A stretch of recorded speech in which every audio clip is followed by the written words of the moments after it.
ஃபாத்திமா, உன் கஷ்டம் உன் கவலை நீங்குவதற்கு இந்த பிரார்த்தனையை கொண்டு அல்லாஹ்வை அழைத்துக் கொண்டிரு. யா ஹய்யு யா கய்யூம், உயிர் உள்ளவனே நிலையானவனே, அஸ்தகீது பிரஹ்மதிக, உன் அருளை கொண்டு உன்னிடத்திலே பாதுகாவல் தேடுகிறேன்.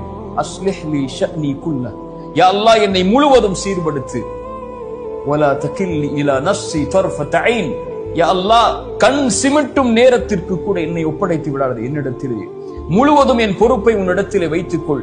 இந்த அல்லாஹ்வுடைய தூதர் ஸல்லல்லாஹு அலைஹி வஸல்லம் துஆ செய்ய சொன்னார். துஆ அல்லாஹ்விடத்தில் நம்முடைய பிரச்சனைகளை முன்வைக்கும் போது, எடுத்து வைக்கும் போது நம்முடைய கவலைகளை நீக்கும்.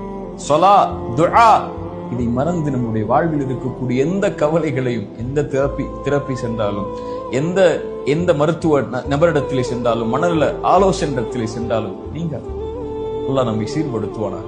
கடைசியாக ஒரு விஷயத்தை சொல்கிறேன், இதை செய்யுங்கள், இறைவன் உங்களுடைய கவலையை நீக்குவார்.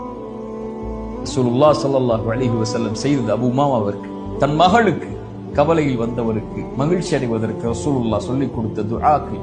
ரசூலுல்லாஹி ஸல்லல்லாஹு அலைஹி வஸல்லம் சொன்னார்கள், இறைவனுக்கு மிக விருப்பமான செயல் கவலையில் இருக்கக்கூடிய ஒருவனுடைய உள்ளத்தில் மகிழ்ச்சியை ஏற்படுத்துதல்.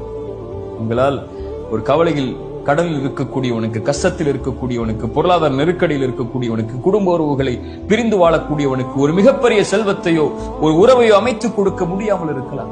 சென்று ஆறுதல் சொல்லுங்கள், அல்லாஹ் இருக்கிறான், அல்லாஹ்வை அழை, அல்லாஹ் உனக்கு இந்த பிரச்சனையை நீக்குவான். ரசூலுல்லாஹ் செய்தார்கள்.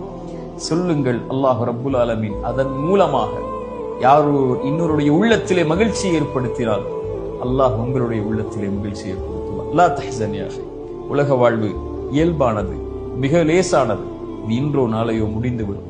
ஆனால் நாம் நம்மை தயார்படுத்திக் கொள்ள வேண்டும் அதற்கு முன்னால் இறைவனை சிந்திப்பதற்கு. லா தஹ்சன், கவலை கொள்ளாதீர்கள்.